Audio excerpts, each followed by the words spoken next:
vile vile kupokea maoni yako kutoka popote ulipo. Wacha nimpishe mwenzangu Linda Koskei atupatie swali la siku. Linda, ujambo? Kazi kwako. Mwatembelea kwenye kitengo cha Kiswahili, basi mkisikia kikale kidogo ikianguka hapa na pale, tunacheka tukisonga mbele, sio?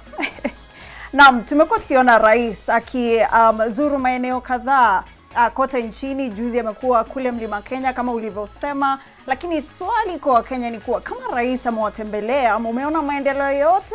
Wewe ambaye unanitazama, kutoka wapi, uko kaunti gani, na kama rais amezuru maeneo hayo, kuna maendeleo umeshuhudia? Ongea na sisi.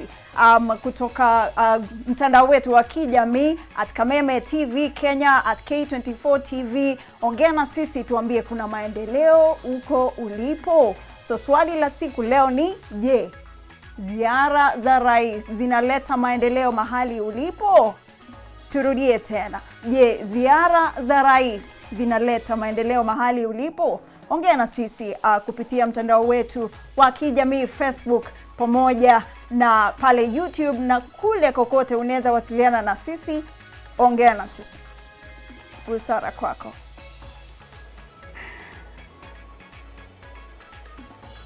Naam, bila shaka Linda, Kiswahili unakimanya jamani. Na hata ukiangusha kikale pale ndani tutaelewa tu. Lugha mama pia tunaienzi. Haya basi mtazamaji, zungumza nasi mitandaoni kama alivyotueleza pale @K24 TV na vile vile @K24 ama @Kameme TV katika mtandao ya Kameme. Na moja kwa moja mtazamaji, tuanze matangazo haya maalum kwa kusikia maoni ya Wakenya. Na moja kwa moja tunafululiza hadi katika kaunti ya Mombasa ambapo tunaungana na mwanahabari Boniface Msangi akiwa anatangamana na wakazi pale akijadili kwa undani tu mada ya siku ya leo. Na kama Msangi unanipata, basi na kuachia usukani. Shukrani sana Busara na Amani ukiwa katika studio zetu hapo Nairobi, kaunti ya Mombasa. Hii leo basi tumeweza kulizamia swala hili basi la ziara ya Rais William Ruto katika eneo lile la Mlima Kenya. Ni eneo ambalo basi wengi walikuwa wanatarajia kuweza kuhakikisha basi ziara ile basi itaweza kuwa na mshike, lakini mengi yalionekana, mshike ulionekana, pia vile hali ya makaribisho pia kaonekana. Ni ziara ambayo iliweza kuanza na hotuba ya rais kwa vyombo vya habari, na pia vile akiweza kutoa zile sababu basi ambazo ziweza kumpelekea yeye na naibu wake, aliyekuwa naibu wake Rigathi Gachagua kuweza kukosana. Lakini 9 basi ziara ilikamilika, na kwa sasa moja kwa moja nipo na wananchi kaunti ya Mombasa. Nitaweza kuongea na wao tuambie pengine hisia zao ni zipi kuhusiana na ile ziara ya rais katika eneo la Mlima Kenya. Je, rais ziara ile iliweza kukusudia basi kuweza kufanikisha masuala ya maendeleo katika maeneo yale, ama ilikuwa ni ziara pia vile vile iliyoegemea masuala ya siasa? Moja kwa moja basi nitaweza kuongea tuna hawa wakazi ambao niko nao hapa kwa siku hii ya leo. Hamjambo, mnaitwa nani? Pengine katika kuweza kujenga ile taswira basi swali langu la leo ni ziara ya rais katika eneo la Mlima Kenya iliweza, upande wenu mnaona ilikuwa ni ziara ya masuala ya siasa, ama ilikuwa ni ziara ambayo iliweza kusudia kuweza kuleta maendeleo katika sehemu ile? Jina lako na songa na mada. Mimi kwa jina naitwa Foka kutoka Mombasa. Leo Mombasa tuna furaha kwa sababu hali ya anga ni nzuri.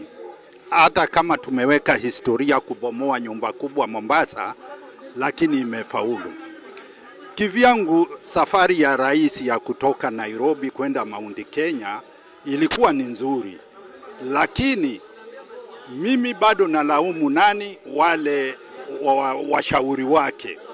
Hawange mshauri rais kumuimbichi Gachagua kabla hatujaenda stage 2. Lakini vile yeye alitoka Nairobi kwenda na Mount, alienda kupima je, ground imechange au ground ni ile ilikuwa inamuimbia. Lakini vile alifika mlima alikuta ground bado ilichange kitambo, ilimuondokea, hayuko naye. Lakini alikuja akakuta wale watu wa Mount Kenya ni wazuri sana na wakuwa na vita na yeye. Mtiririko wa safari yake ilikuwa nzuri, alipokelewa vizuri, lakini katika mioyo yao wanajua ni wapi wamemweka. Kule alienda kutizama je, ile miradi alikuwa ameahidi na ameanzisha imemalizwa na watu wake. Lakini yale alipata Mount Kenya alipata sio kama hiyo. Kama Ruringu alikuja akapata ni msitu. Sasa anajaribu awezakanavyo kuregesha imani ya Mount kwake, lakini watu ya Mount wako kimya, hajui ni wapi wapo. Basi mnaona ni ziara ya maendeleo ama ilikuwa ya siasa? Ziara yake ilikuwa ni siasa tupu, kwa sababu alikuwa anatizama maji, kwa sababu hata mto ukipita karibu na shamba la mtu usizuie, wacha ipite, kwa sababu wanyama nani watakunywa. Sasa kwa hivyo vile alienda Mount, alienda tu kuangalia je, siasa yake bado iko 50-50, lakini akakuta iliondoke. Pengine ndugu, songa tu hapo mbele, unayapi uhusiano na ziara ya rais katika eneo la Mlima Kenya? Ilikuwa ya maendeleo ama ilikuwa ya siasa? Asante sana. Kwa majina wananiita Leni Oguna, na kwa mtazamo wangu nikiangalia hiyo ziara ya rais kule Mountain, rais alienda huko na nia ya maendeleo, kuenda kuconfirm kama vitu zenye amekuwa akilocate pesa kuenda kufanya eneo ile inafanyika ama ifanyiki. Kwangu naona rais alipeleka mambo ya maendeleo, kwa sababu nilisikia rais akiongea pale na alimention karibu soko karibu zaidi ya 30. Akaongea kuhusu hizo masoko, akasema hizi soko zijengwe, mabarabara zingine kutoka eneo fulani mpaka fulani zijengwe. Sasa mimi naona ilikuwa ni ziara ya maendeleo. Ndugu, songa karibu mimi hapa. Je, ziara hiyo unaionaje wewe, na kipi kiliweza kumpelekea tu, songa tu mbele karibu mimi hivi, kipi kiliweza kupelekea mpaka kuweza kufanya kikao na wanahabari kabla kuweza kupanda ule mlima? Kwa majina naitwa Frederick Wamalwa. Kwangu mimi ni siasa ambayo bwana President Ruto amekuwa nayo. Kwa sababu gani niseme hivyo? Kulingana na utathmini wangu ni kwamba hii maendeleo ambayo Mheshimiwa Rais anasema ni maendeleo, in fact kwangu mimi ni maendeleo ya counties, ambapo kwa mfano kufungua darasa, hiyo ni kazi ya MCA. Kufungua sewage ni kazi ya MCA. So rais akienda pale afungue sewage, unaona sisi kama Wakenya tunaona kama anatudhalilisha. Jambo la pili, Mheshimiwa Rais akienda pale na delegation ya tuseme magari za serikali 600 ama 500, hiyo ni pesa zetu zinatumika. Akienda na ndege zaidi ya ndege 5, hiyo ni pesa za Wakenya zinatumika. So mimi huwa najiuliza swali, uende mahali na ndege na zile magari zote, alafu zile magari unatumia pesa nyingi kuliko ile kitu unaenda kulaunch. Inamaanisha hiyo ni hasara kwa Wakenya. Kuangalia maendeleo si mbaya, lakini aangalie ile njia yenye anaweza angalia yale maendeleo kwa ile pesa ya chini. Ama anaweza sneak tu usiku ama asubuhi afike kule angalie ile kitu inaendelea vipi, lakini kusanya Wakenya ambao wanastahili kuwa wanafanya kazi, wasanywe pamoja on a weekday, waende wamsikize. Hiyo mimi naona uchumi wetu inaharibika. Asante sana. Najua muda haupo nasi, mmeweza kuongea tu sana hapa, lakini najua kaka tu muda haupo nasi. Neno moja kifupi. Yes. Asante. Kwa majina yangu naitwa Domis Mweti. Ziara ya Rais William Ruto Mlima Kenya kikweli ilikuwa ni ziara ya kisiasa na ni ziara ya kudhalilisha ofisi of the President of the Republic of Kenya, kwa sababu mimi nilishangaa sana kuona Rais William Ruto alienda kufungua darasa kaunti ya Laikipia na akaenda kufungua uwanja wa stage ya basi ambayo ilianza kufanya kazi 2023.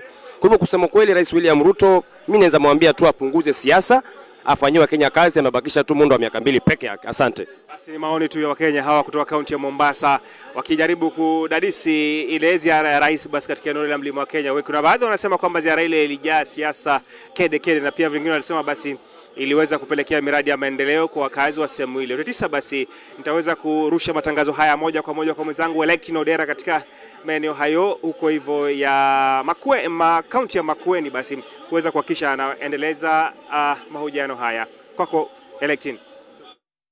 Asante sana Musangi. Katika jimbo la 016 kaunti ya Machakos, tunataka kudadisi pia ama kuangazia ile ziara ya Rais William Ruto kama ulivyotaja, wananchi wakitoa hisia tofauti kule Mombasa. Hapa Machakos, ziara ya Rais William Ruto katika eneo la Mlima Kenya ilikuwa ya kisiasa ama ya maendeleo? Nataka kuweza kuzungumza na mkazi hapa hivi kuweza kunieleza kuhusiana na hili, na pia je, hii ziara ya Rais William Ruto katika eneo hilo ilikuwa ama imeleta chochote katika masuala na siasa ama mpangilio wa siasa katika eneo la Mlima Kenya? Asante sana kwa kutenga muda wako, songea karibu kusema na sisi. Tunaangalia ziara hivi majuzi ya Rais William Ruto katika eneo la Mlima Kenya wiki jana. Hii ziara, kuna wale wanaodadisi ilikuwa ziara ya kisiasa, kuna wengine wanasema kwamba ilikuwa ziara ya kimaendeleo. Je, wewe kama anayewakilisha civil society organization, hii ziara unaichukulia kwa mtazamo upi? Kwa majina naitwa Fred Lau. Juzi tumeweza kuona rais akifanya ziara huko mlima. Tuliweza kuona akienda katika gatuzi mbalimbali katika mlima. Ni ziara ambayo ninaweza sema haikuwa ya kimaendeleo vile, ilikuwa ni siasa. Kwa maana yake tunajua yaliyojiri, aliyompata. Kulikuwa na naibu wa rais ambaye Rigathi, na tulikuwa tunaona wakipitana kwa mwelekeo, kwa maneno mbalimbali. Na hiyo ndio ilibidi rais mwenyewe aweze kwenda huko. Alikuwa amekaa kama miezi 7, hakuwa amekanyaga Mlima Kenya.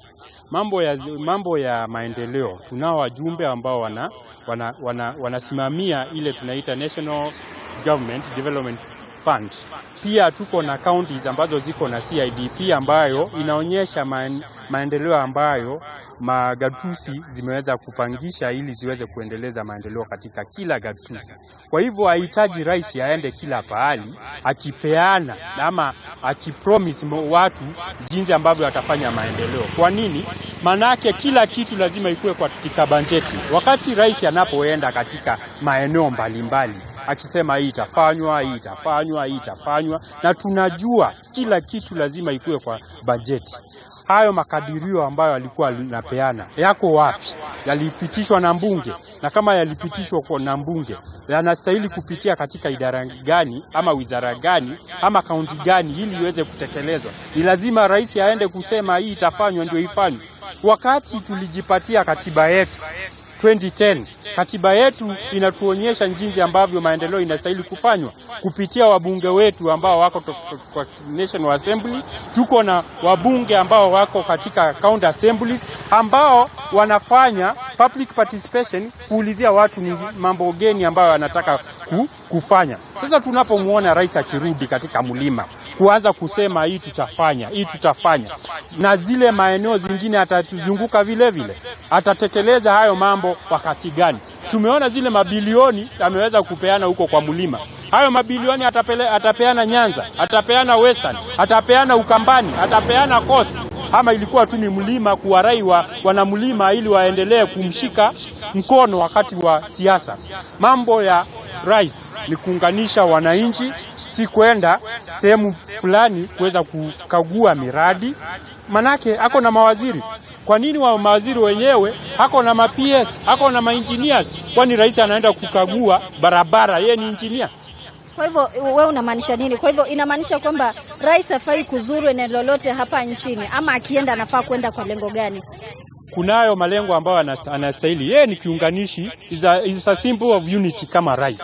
Anapokwenda pale, tumemuona akienda kujifanya ni maendeleo anafanya, na akisimama anakashi wanasiasa wenzake. Tumeona wambunge fulani ambao wanashikilia fund kama National Government Development Fund ambao iko chini ya wabunge. Anapoenda pale anaanza kukashifu wabunge fulani, na yeye mwenyewe anajidai kwamba anakuja kutekeleza maendeleo. Ni maendeleo gani hayo? Ni kiti gani ambayo ama ni fund gani ambayo inashikiliwa na rais kufanya maendeleo? Manake kila kitu lazima ipitishwe kwa bunge na itekelezwe kulingana na kwa mujibu wa katiba ambayo tuko nayo.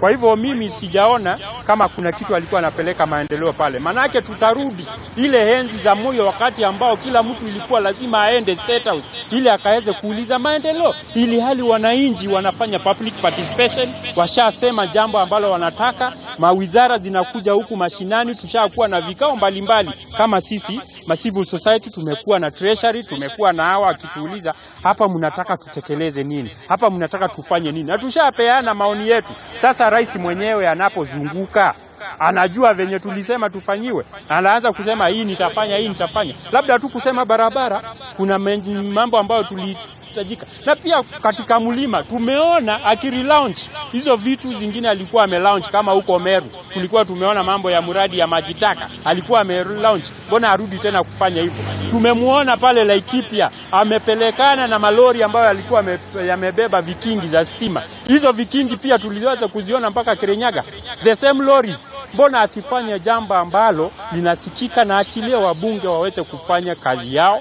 Kama ni mawizara, kama ni ya barabara, waziri atekeleze mambo yake, si lazima rais akue pale.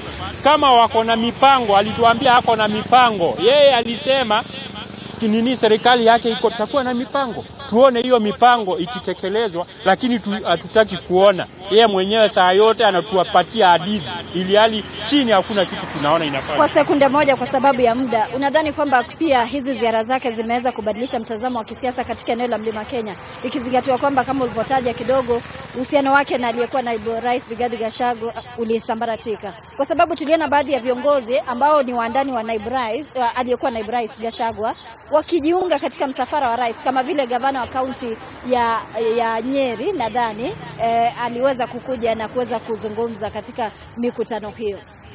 Tukichukulia kama gavana wa Mutahi Kahiga Nyeri, alikuwa pale kama yeye ndio ni kama rais wa hiyo gatusi, na nilikuwa lazima akue pale aweze kumkaribisha rais wa the national president ambaye ako pale, lazima kuja mkaribisha. Naam, shukrani. Nipo katikati mwa kaunti ya Murang'a ambako hii leo nazungumza na wakazi kuhusiana na ziara ya Rais William Ruto ambaye aliweza kukamilisha juma lililopita. Hapa katika kaunti ya Murang'a aliweza kuzuru kaunti hii siku ya Alhamisi, ambako aliweza kuzuru miradi kadha wa kadha katika eneo bunge la Kangema na la Maragwa, na kuweza kuzindua miradi kadha wa kadha ikiwemo mradi wa soko katika eneo la Karugia, na pia vile katika mradi wa maji ya kulima katika upande wa Maragwa district eneo la Maragwa. Na hii leo tunaweza kuona ni vipi ambao wakazi wa kaunti ya Murang'a wanaochukulia, tugusie ni vipi ambao wanaweza kulisikia ama ni ipi ambayo aliweza kuionelea kwamba ziara hiyo yake iliweza kuwa na manufaa gani kwa wakazi wa maeneo haya, na haswa katika kaunti ya Murang'a. Tuambie ni ipi ambayo anaweza kuiona inaweza kunufaisha wakazi hawa kwa ziara hiyo. Karibu tu hapo tueleze, karibu katika kitu tueleze katika ziara yake ya rais juma lililopita, ni ipi ambayo aliweza kuiona ikiweza kunufaisha mkazi wa kaunti ya Murang'a. Kwa majina naitwa Bernard Peace Mwangi, Chairman Boda Boda Association Murang'a County. On my take kwa vile Mheshimiwa Rais aliweza kutembea Murang'a, sisi kama sana watu wa Kiharu, we never felt him, he never came here, and just my piece of advice to Mr. President is that Kenyans voted for him overwhelmingly. We were in it for the good governance, we were in it for the accountability, we were in it on how he laid down mechanisms.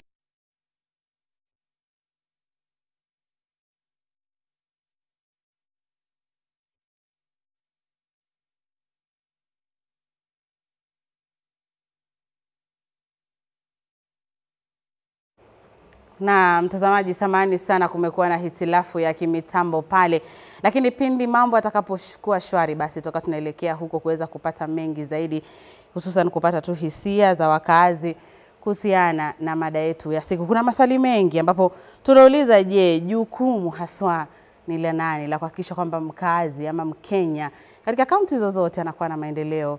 Je, ni lazima tusubiri hadi Rais William Ruto azuru eneo ndipo lipate maendeleo? Basi tunaendelea kuzungumza na wanahabari ndio waweze kutupatia maoni ya Wakenya katika sehemu tofauti za nchi. Kumbuka kwamba ni mada ambayo inajiri kufuatia ziara ya Rais William Ruto huko Mlima Kenya, mtazamaji, na ni ziara ambayo iliibua maswali mengi haswa kuhusiana na haki ya Mkenya hususan katika masuala ya maendeleo. Je, ana haki ya kupata maendeleo? Na jukumu la viongozi kama vile magavana, tunazungumza maseneta, tunazungumzia wabunge na hata wawakilishi wadi, jukumu lao ni lipi? Ikizingatiwa kwamba magavana hususan wanapokea mgao wa fedha wa bajeti. Je, mipango yao ni ipi katika ile bajeti yao katika kuhakikisha kwamba maendeleo yanaendelea katika sehemu tofauti? Haya basi, tukiendelea kupokea maoni ya Wakenya na vile kutafuta majibu ya maswali tunayouliza, mwanahabari wa Nyeri ambaye ni Edwin Mbugua yupo tayari kuungana nasi kuweza kutupatia hisia za wakazi. Basi Edwin, kama uko tayari, na kuachia usukani.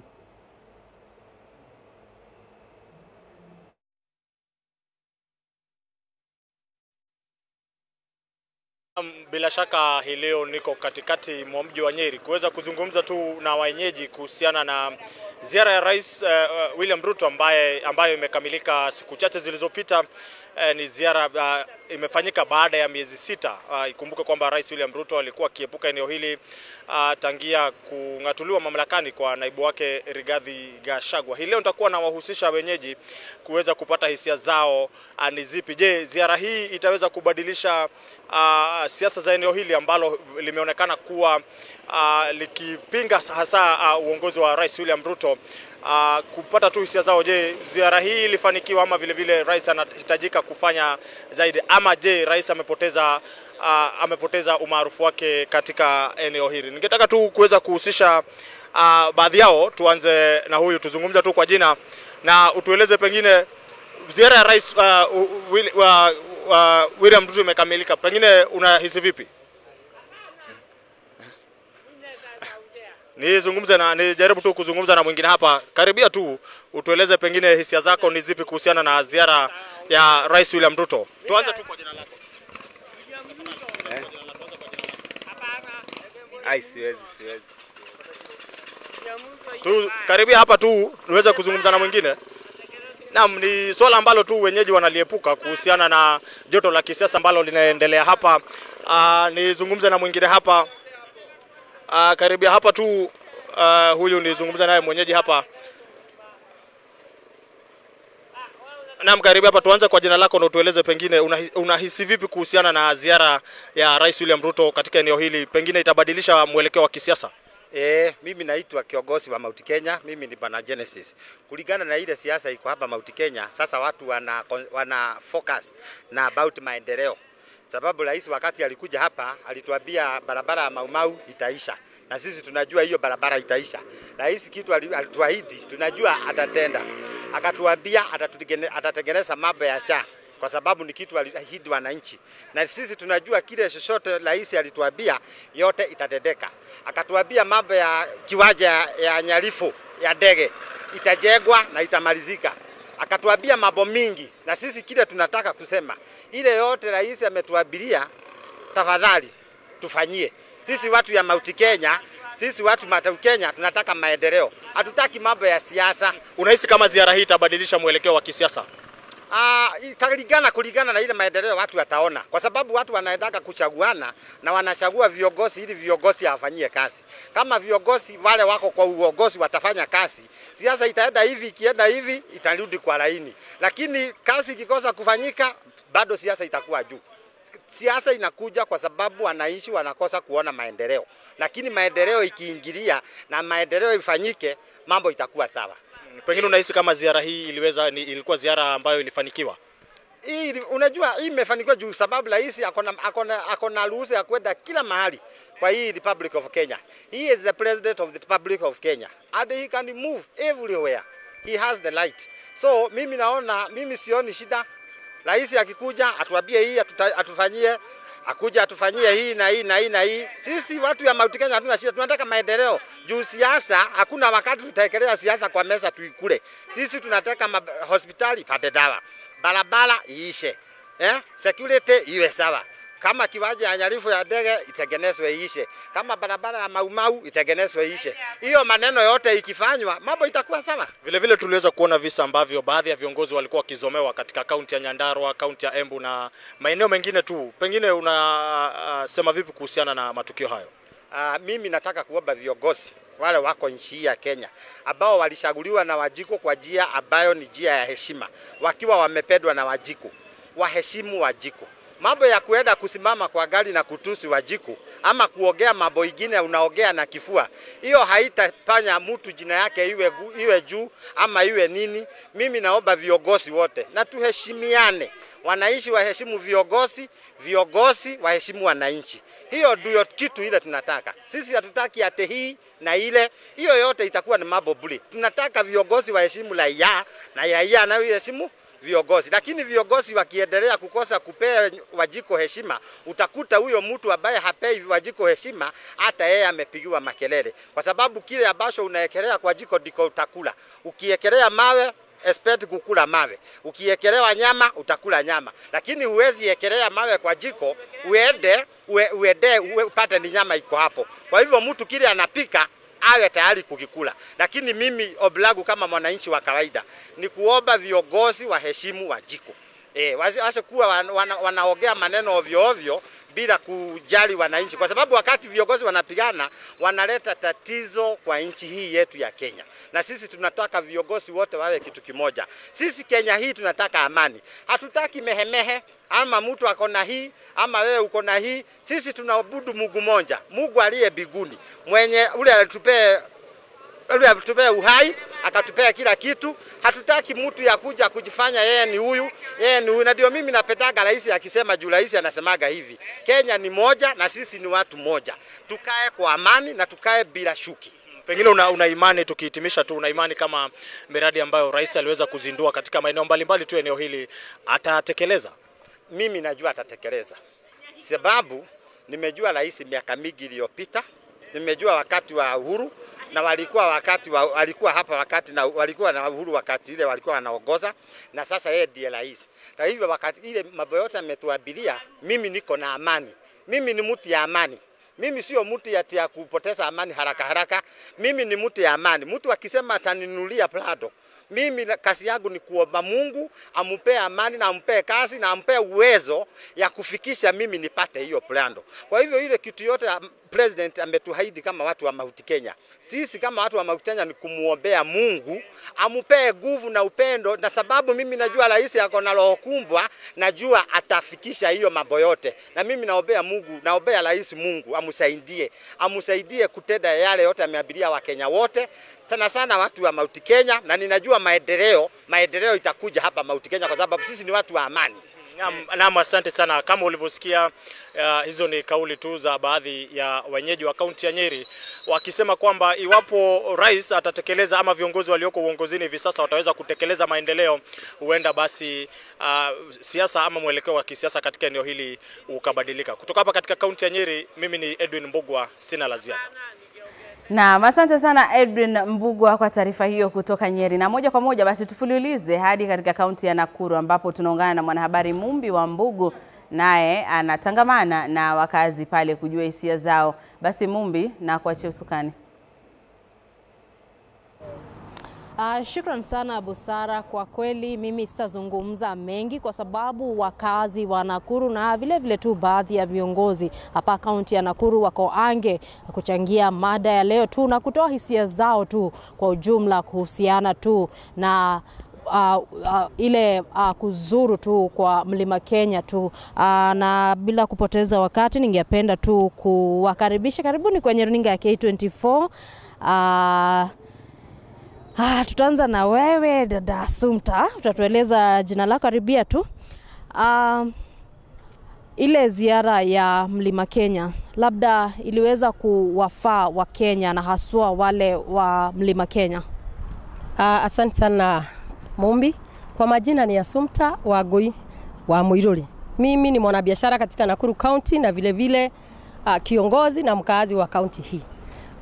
Na mimi kwa maoni yangu kwa kifupi sana ni ya kwamba ziara ya rais katika Mlima Kenya hiyo ilikuwa ni heka ama zawabunuasi kitu kama ile, kwa sababu rais mwenyewe alishajua ya kwamba amepoteza ladha kwa wananchi wote jumla Kenya mzima, si Mlima Kenya peke yake.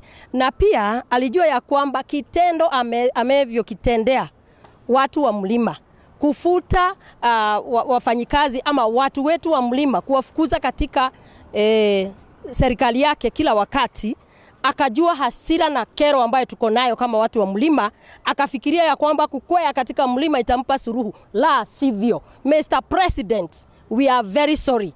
Iyo ulienda ilikuwa sarakasi. Ulienda kufanya katika Mlima Kenya.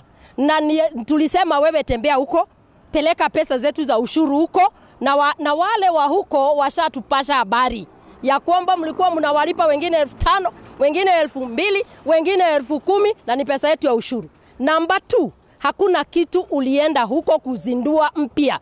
Ulizindua zote za Uhuru Muigai Kenyatta na zingine umezindua mara ya kwanza na mara ya pili, na nikisema hata zile uliahidi haukupeleka katika mlima.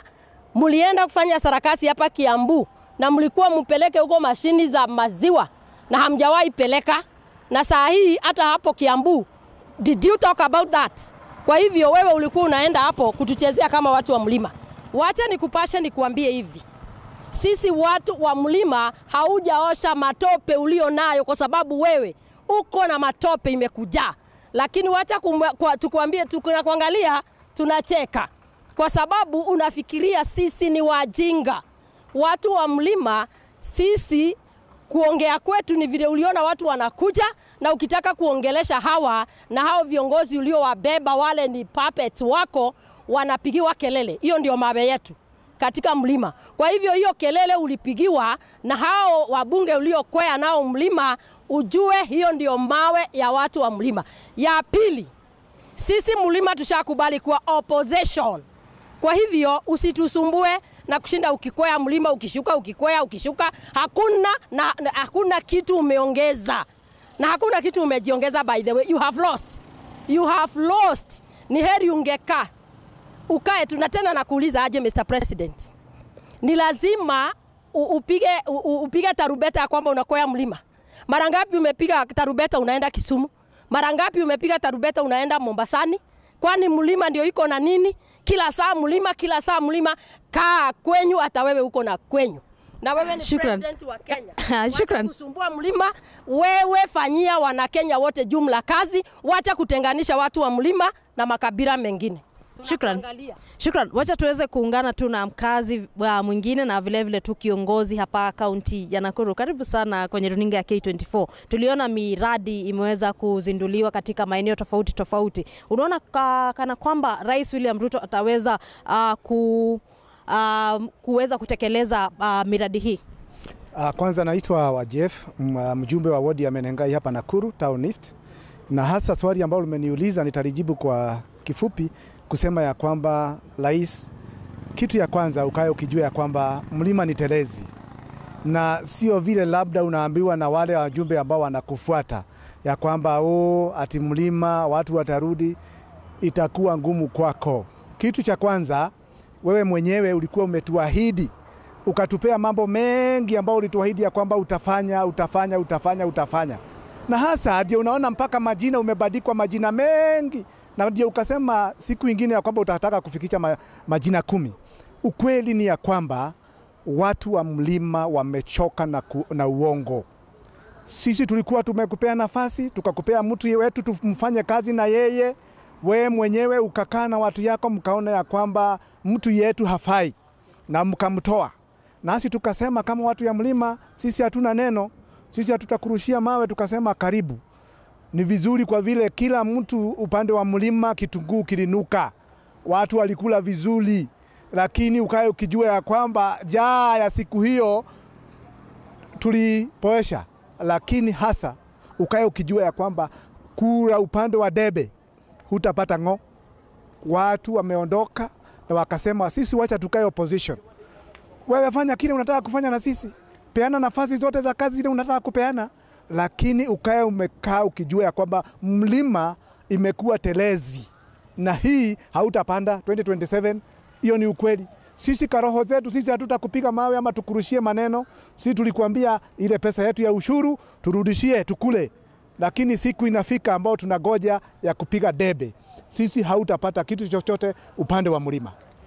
Kwa hivyo upande vile ulikutoa mtu wetu ambaye tunamjua, ambaye mlifanya kazi na yeye.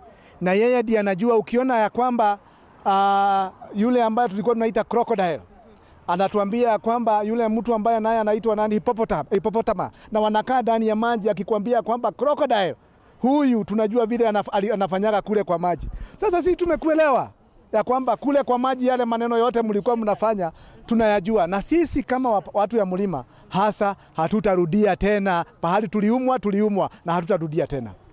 Shukran. Hayo ni maoni au baadhi ya maoni ya wakaazi na viongozi wa hapa kaunti ya Nakuru tu, wakisema kwamba ziara hiyo ya Rais William Ruto haitabadili mkondo wa kisiasa.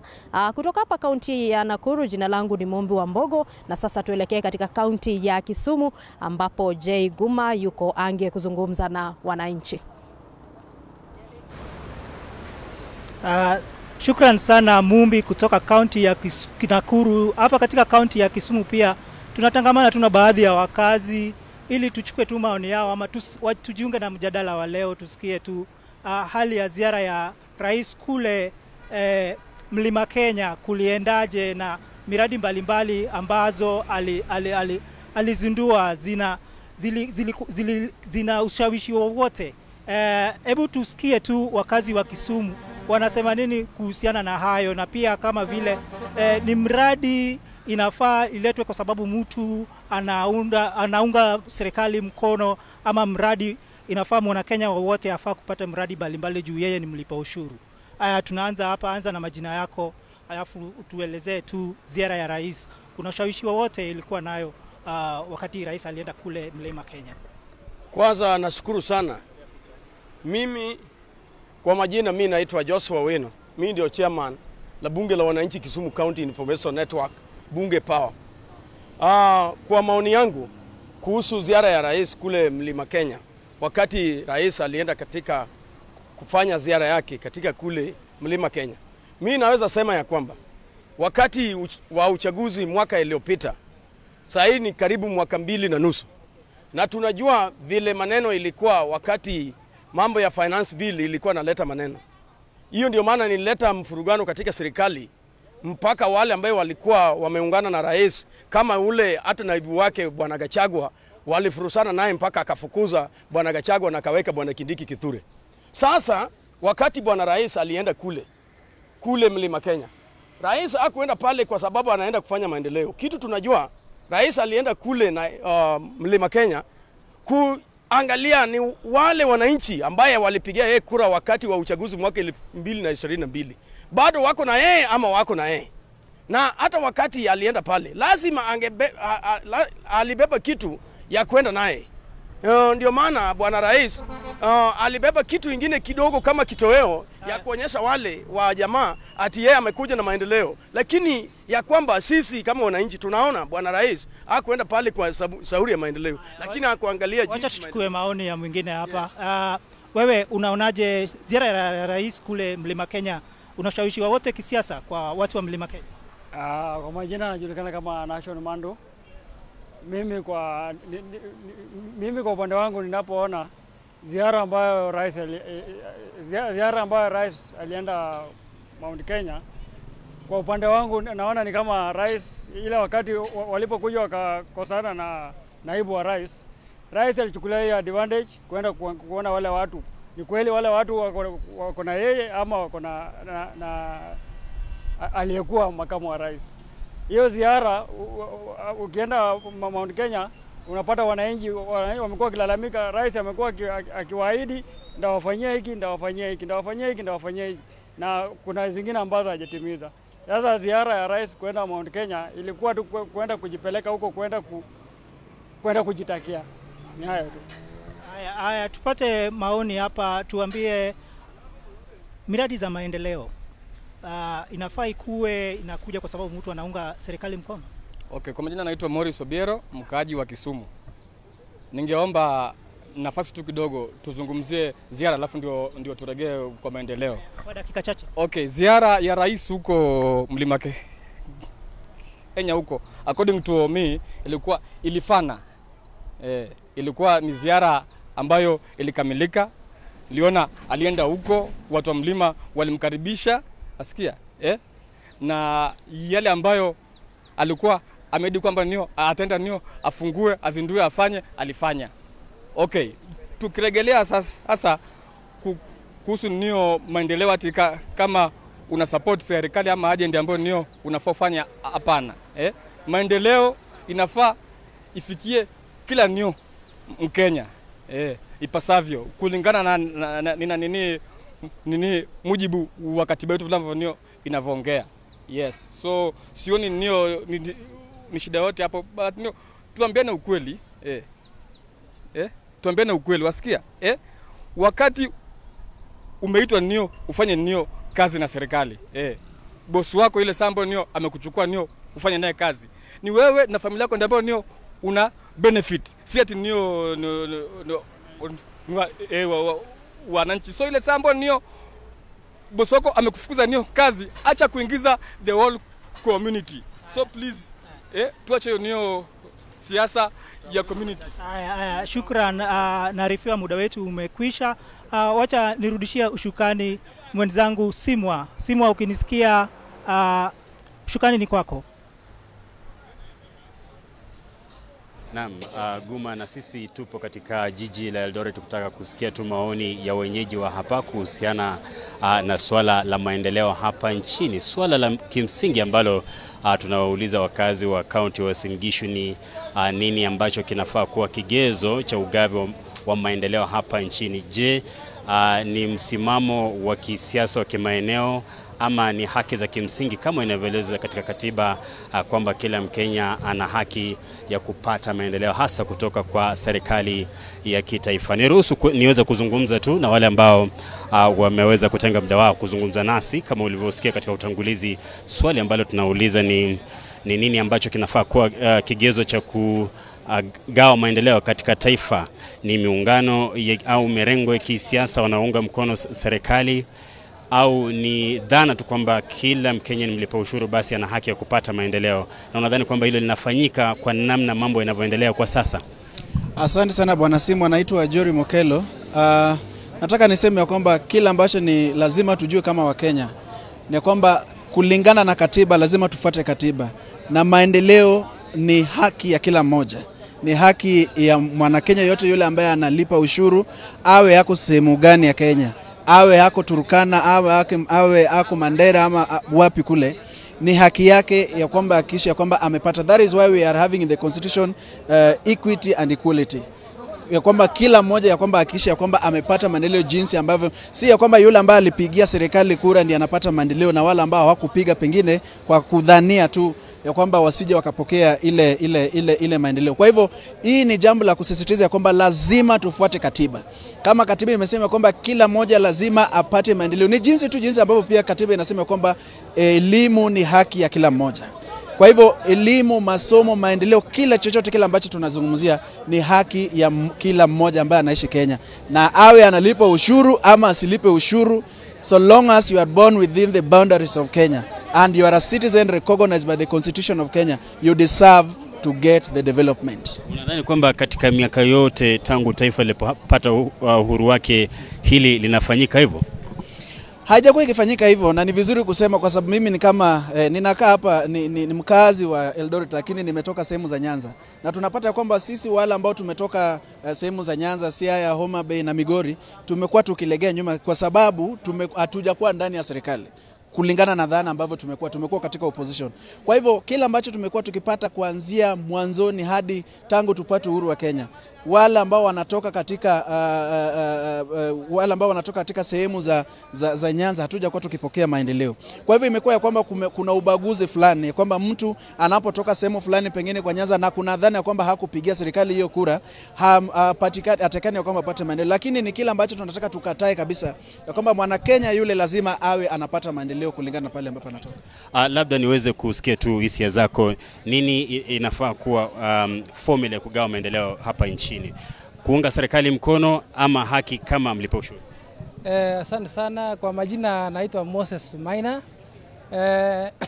Kulingana na katiba ya nchi, kila mwananchi katika Kenya hii ako entitled na kupata national cake ya serikali. It is actually the mandate of the government to take care of its people.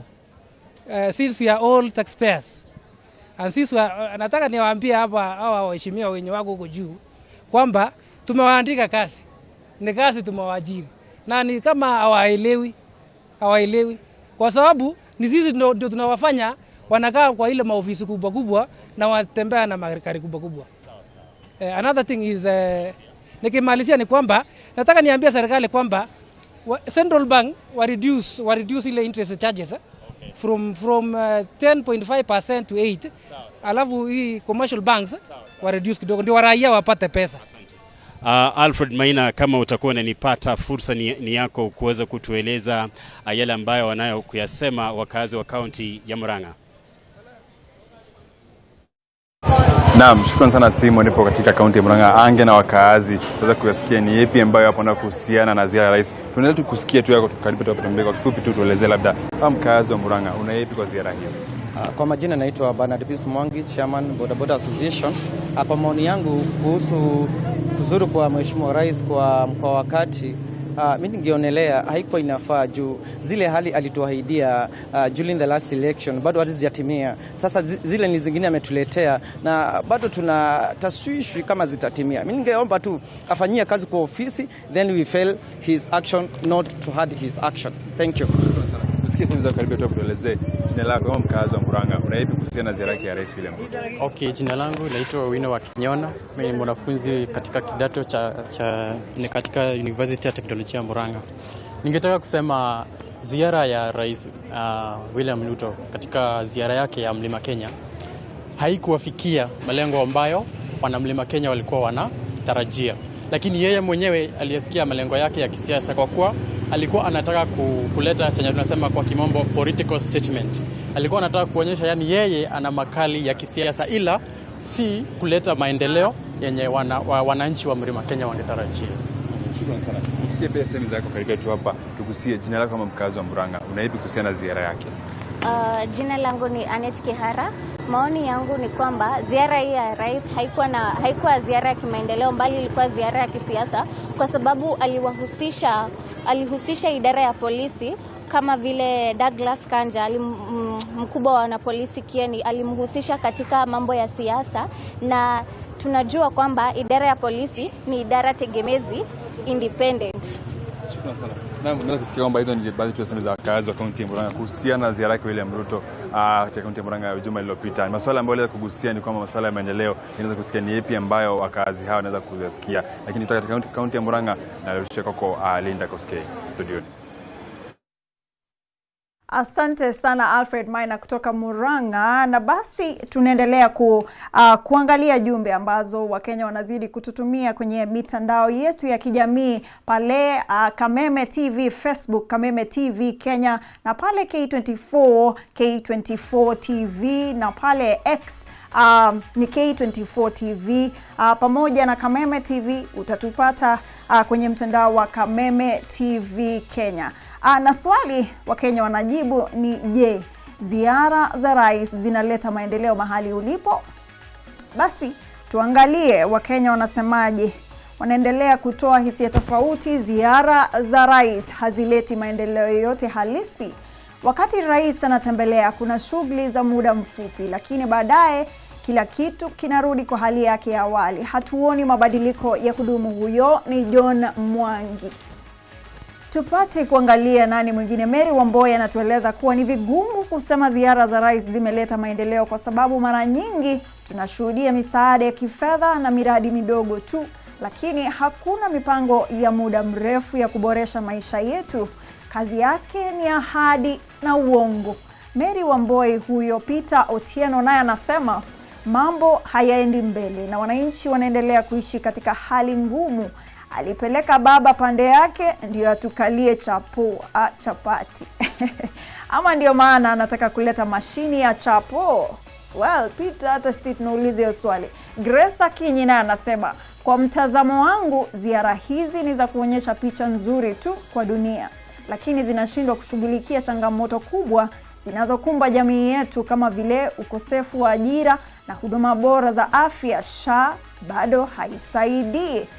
Grace huyo. Na Samuel Njoroge anasema zinapita kama mvua ya msimu. Allah, kila ziara tunasikia ahadi mpya, lakini hakuna kinachobadilika. Hali ya maisha bado ni ngumu. Murima amekuja tu the same.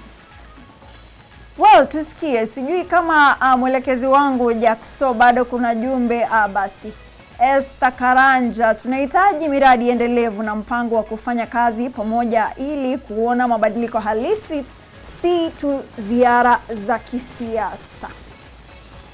Basi tunaendelea kutupa jicho tusikie Wakenya wanasema nini kuhusu mada yetu ya siku, na huenda kama president ama yule rais ametembelea maeneo yenu, kuna maendeleo mmepata huko.